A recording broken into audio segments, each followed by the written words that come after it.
જય માતાજી। આજે આપણે બનાવવાના છીએ મઠનું શાક। આપણે ઘૂઘરી તો બનાવતા જ હોઈએ છીએ, પણ રોટલી એરે ખાઈ શકાય એવું આપણે મઠનું શાક બનાવીએ। તો બનાવવાની શરૂઆત કરીએ। પહેલાં આપણે મસાલો એનો જે બનાવવાનો છે એ કરશું। મેં 2 ટમેટાની પ્યુરી કરી લીધી છે મિક્સરમાં, એમાં આપણે એના મસાલા કરશું।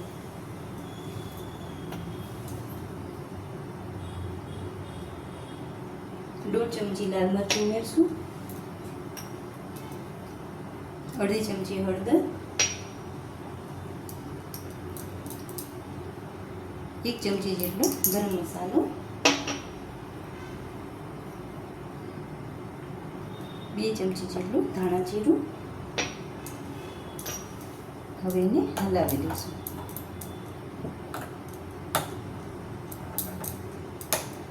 આપણે થોડી અલગ રીતથી બનાવશું।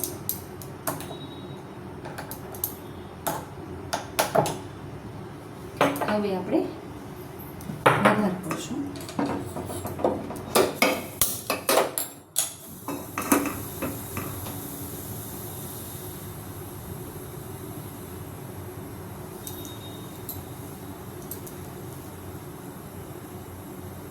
ત્રણ ચમચી જેટલું તેલ ઉમેરશું।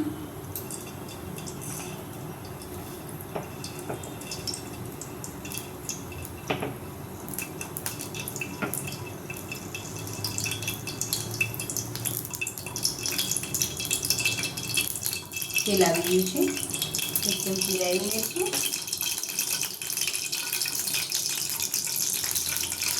1 ચમચી જીરું, કેટલું અજમા અને હિંગ।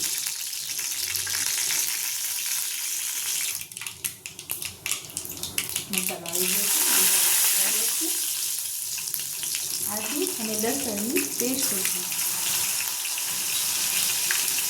અને 1 મિનિટ થઈ આખું સુધારેલું છે।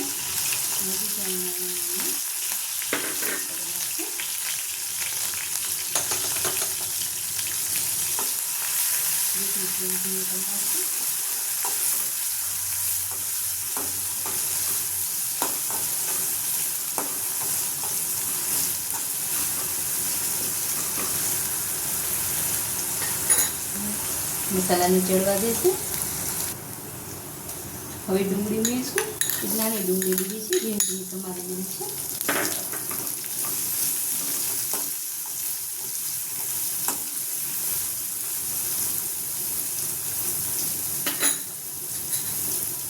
ડુંગળીને ચડવા દઈશું। ડુંગળી ચડી ગઈ છે। હવે જે આપણે ટમેટાની પ્યુરીમાં મસાલા કર્યા હતા એ ઉમેરી દઈશું।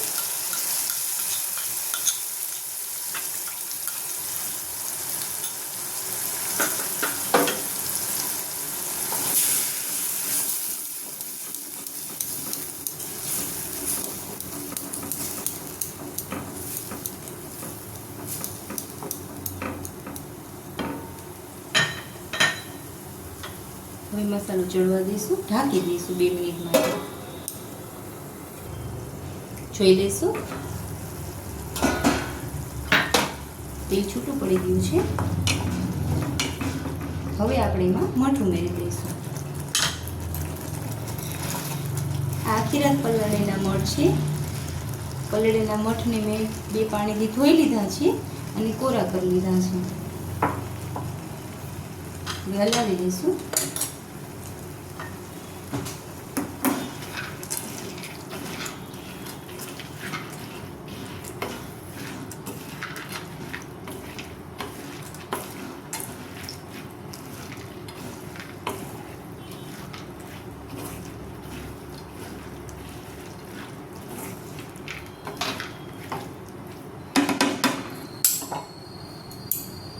હવે 1 બાઉલ જેટલું પાણી છે।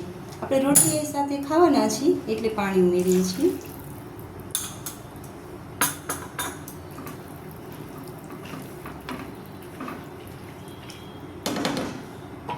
હવે સ્વાદ અનુસાર મીઠું ઉમેરી દઈશું।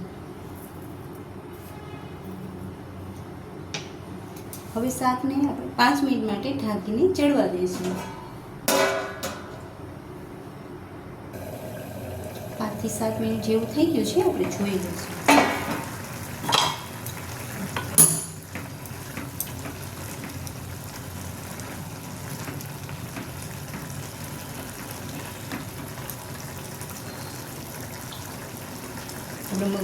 મઠ છે ને એ ચડી ગયા છે.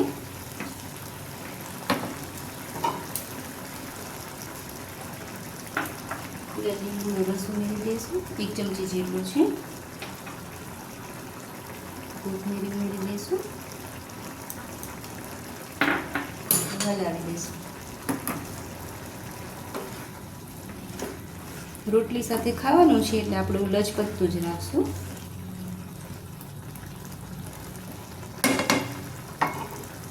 તો તૈયાર છે આપણું શાક. ગેસ બંધ કરી દઈશું અને શાકને સર્વ કરીશું. તૈયાર છે આપણું મઠનું શાક, જેને મેં ફુલકા રોટી, તીખા ગાંઠિયા, કાકડી, ડુંગળી અને ટમેટાનું સલાડ અને આપણી વાલી છાશ સાથે સર્વ કર્યું છે. જો તમને મારી વિડીયો ગમતી હોય તો લાઈક, શેર અને સબસ્ક્રાઈબ કરજો. બેલ આઇકન પ્રેસ કરવાનું ભૂલતા નહીં અને કમેન્ટ પણ કરજો. જય માતાજી.